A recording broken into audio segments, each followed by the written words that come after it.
आम बेचन वारी आई एक आम बेचन वारी। एक आम बेचने वाली आई है और सिर पे अपने टोकरी लेकर के आम लेती हुई चल रही है। अरे कोई आम ले लो, अरे कोई आम ले लो, अरे कोई आम ले लो। कहती भाई जब जा रही है इतने में अभी 2.5 वर्ष के हैं गोपाल जी और 2.5 वर्ष के ठाकुर जी अपने कोई खिलौना से खेल रहे हैं। यशोदा मैया दही मथ रही है और जैसे ही ठाकुर जी ने सुनी कोई आम ले लो, कोई आम ले लो, नन्हे से गोपाल जी तुरंत उठ करके गए और छम छम करते मैया के पास जाके बोले मैया मैं आम खाऊंगा, मैं तो आम ही खाऊंगा। मैया बोली लाला तेरे बाबा ने पूरे भंडार भर रखे हैं फलन थे, मां सेब उधरे हैं, आम उधरे हैं, अंगूर उधरे हैं, सबरे फल भरे पड़े हैं, जाके खा ले और आम लेकर के खा करेगो। लेकिन बालकों का स्वभाव है, ठाकुर जी को स्वभाव है मैं खुद खरीद के लाऊंगा, अपने हाथन से खरीद के लाऊंगा फिर पाऊंगा, बाबा की खरीदी वही चीज ना लूंगा। मैया मैं तो आम खाऊंगा, आम रोने लगे। मैया बोली लाला जे फल ऐसे ना मिलो करें, कछु देनो पड़े तब मिले, तू कहा देखो। अरे मैया तू कैसी बात करे? बोले क्यों? तेरो लाला इतना मलूक है, मैं जोर से हंस जाऊं तो सामने वाले मांग वही भूल जाएं। मैया मैं तो जाए करके हंस जाऊंगा, 2 दतुइयां दिख जाएंगी, सोई फलवारी कछु ना मांगेगी। मैया बोली कहां से सीखा है, कौन ने बताई तू मलूक है? लाला ऐसे नहीं देगी फलवारी कछु लेके जा। सो ठाकुर जी बोले मैया मैं एक काम करूं। बोले कहा अनाज ले जाऊं संग में और अपनी अंजलि में भर के ले जाऊंगा, बाकू दे दूंगा, बात फल ले आऊंगा। सो नेक्स्ट से गोपाल जी 2.5 साल के अपने दोनों हस्त कमल को अंजलि बनाए करके और वहां में ऐसे अनाज भर लें, गेहूं भर लें और ठाकुर जी अब जा रहे हैं फल लेवे के काज। अब हमारी तरह विवेक की थोड़ी है जो धीमे धीमे जाए, ठाकुर जी तो उछल कूद करते हुए जा रहे हैं, ऐसे ही लेके जा रहे हैं, यूं भी नहीं कि बाकू ऐसे दबा ले। अब जैसे ही उछल कूद करते हुए तो सबरे अनाज गिरते जा रहे हैं। मैया कह रही है अरे लाला नेकू नहीं जाने कछु भी ऐसा भोर हो मेरो लाला। और ठाकुर जी दौड़ के जा रहे हैं, मुख पे चिंता है, क्यों कि फलवारी कहीं चली नहीं जाए। छोटी सी गली में ते नंद भवन ते निकल करके ठाकुर जी आ रहे हैं और सुनो लत्ता नहीं पहने, वस्त्र नहीं पहने, केवल कौंधनी पहन रखी है। वह कौंधनी में ही क्षुद्र घंटिका इतनी लंबी लंबी है कि बातें ही ठाकुर जी को जो है काय सब ढक रहे हो है, बाकी नहीं तो सब आज हरी देखे नंगम नंगा। भैया ये भी एक सौभाग्य दर्शन है कि ठाकुर जी बिना वस्त्र के ही दिख रहे हैं। और ठाकुर जी दौड़ते भय जा रहे हैं, अनाज सब गिरतो जा रहा हो। 2.5 वर्ष के बालक की चाल सीधी नहीं होती, वो चले कैसे? सीधो भी चले तो ऐसा लगे टेढ़ हो जा रहा है। तो कभी ठाकुर जी यूं जावे, कभी यूं जावे, कभी यूं जावे। ललित गति विलास बल कुहास प्रणय निरीक्षण कल्पितोर मान। इतने में ही वो फल बेचने वाली अपने सिर पर टोकरी रखे, अरे कोई आम ले लो, कोई आम ले लो, मीठे रसीले आम ले लो।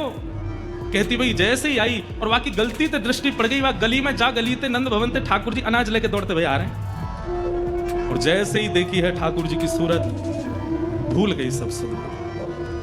ठाकुर जी की रूप कांति कैसी है?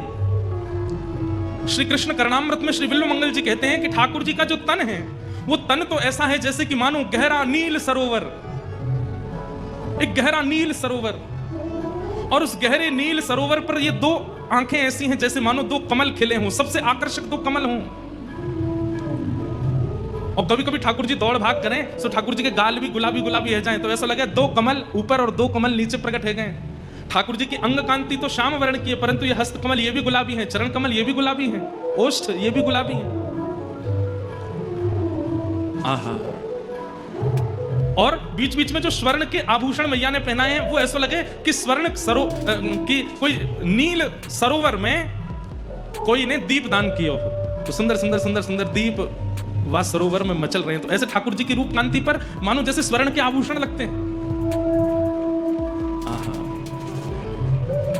जैसे ही देखिए छवि वर्णन करते हैं, विक्रय कामा खेल गोप कन्या, एक गोप कन्या जो कि फल के विक्रय के लिए निकली है, लेकिन मुरारी पादार पित चित्त वृत्ति, मुरारी के श्री चरणार बिंदों में जब उसने अपनी दृष्टि डाल करके देखा तो चित्त वृत्ति खो गई है। ठाकुर जी के सामने आकर के खड़े है गए, अरे सुनो गोपी, मधुर स्वर जैसे कान में गए उसके सिर से तो टोकरी गिरने वाली है, जैसे तैसे संभालती है। कहो लालन मुंह को आम दे दो। गोपी नीचे बैठ गई और जैसे टोकरी बगल में रख करके बोली अच्छा आम चाहिए? बोला हाँ। पहले कछु देना पड़ेगा तब आम मिलेंगे। ठाकुर जी बोले हाँ मैं लेके आया हूं। और जैसी अंजलि आगे करी सबरे अनाज गिर गए, एक अन्न को दानो पड़ो बस। ठाकुर जी कह रहे जे बचो है। अरे सबरे गोपी गिर गए रास्ता में। अब तुम याते जितनो मिल जाए उतनो दे दो। एक अन्न को दानो है और बाकू ठाकुर जी कह रहे हैं याते जितनो मिल जाएगो आम उतने दे दो। गोपी के नेत्र सजल हो गए, वो तो मुख कांति देख रही है, ठाकुर जी की मधुर बैन सुन रही है, नेत्रों में ही उसकी स्थिति है। गोपी बोली अच्छा या के बदले जितनों मिलेगा उतना दे दूं? बोले हाँ दे दो। गोपी ने कही लाओ दो। जैसे गोपी ने हाथ कियो, ठाकुर जी ने एक अन्न को दानों के हाथ में दियो, गोपी ने संभाल करके धर लियो। अब तो लेकर के महाराज एक आम हाथ में, दूसरा आम दूसरे हाथ में, दूसरा आम और दियो, तीसरा आम और दियो, 4-5 आम ठाकुर जी को पकड़ा दिए। ठाकुर जी ऐसे खड़े हो गए, 4 आमन में ही ठाकुर जी तो भर गए, छोटे से हैं। बस गोपी इतना ही बहुत है, वो ना है तुमने जो दिया बातें तो और ज्यादा मिलेगा, लेके जाना पड़ेगा। ठाकुर जी बोले अब कैसे देगी? तो गोपी अपनी एक चुनरी उतार करके ठाकुर जी की कमर पे बांधे और वह कमर में कस के बांधी वही चुनरी में एक आम यहाँ खोस दियो, एक आगे खोस दियो, पीछे खोस दियो, ऐसे करके चारों तरफ आम खोस दिए कमर पे। आज ठाकुर जी ने आम की कोंदनी पहनी है, आम की कोंदनी पहन रखी है। वही चुनरी को नेक छोड़ बचा है तो वही हाथ पे बांध दिए, तो 1-2 आम यहाँ लगा दिए, दूसरी तरफ यहाँ पे 1-2 आम लगा दिए। चुनरी को एक छोड़ और फाड़ करके सिर पे बांधो, 2 आम यहाँ लगा दिए, एक आगे एक पीछे लगा दियो। ठाकुर जी बोले अब तो मैं गिर जाऊंगा, इतना भारी है गए हो। गोपी बोली अब जाओ।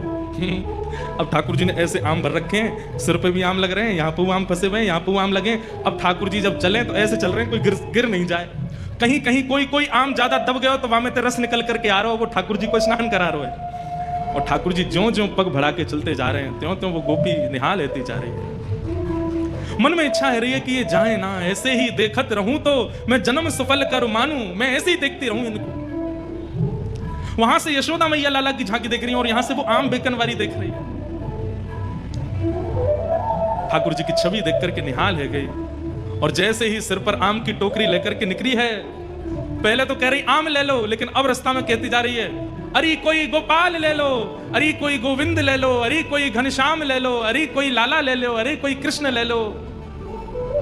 कृष्ण गोविंद गोपाल मधुसूदन मुरारी कहती हुई जा रही है। आहा, वह एक अन्न के दाने को बार बार शीश से लगावे, नेत्रन से अश्रुपात है रहे, बहाने बना बना करके रोज जावे नंद भवन के सामने और ठाकुर जी रोज वहां से कछु खरीद वे जावे। ऐसी कृपा ठाकुर जी ने वाक्य ऊपर करी है। ऐसी वो आम बेचन वाली रोज आवे, वो ठाकुर जी रोज खरीद वे जावे वहां से।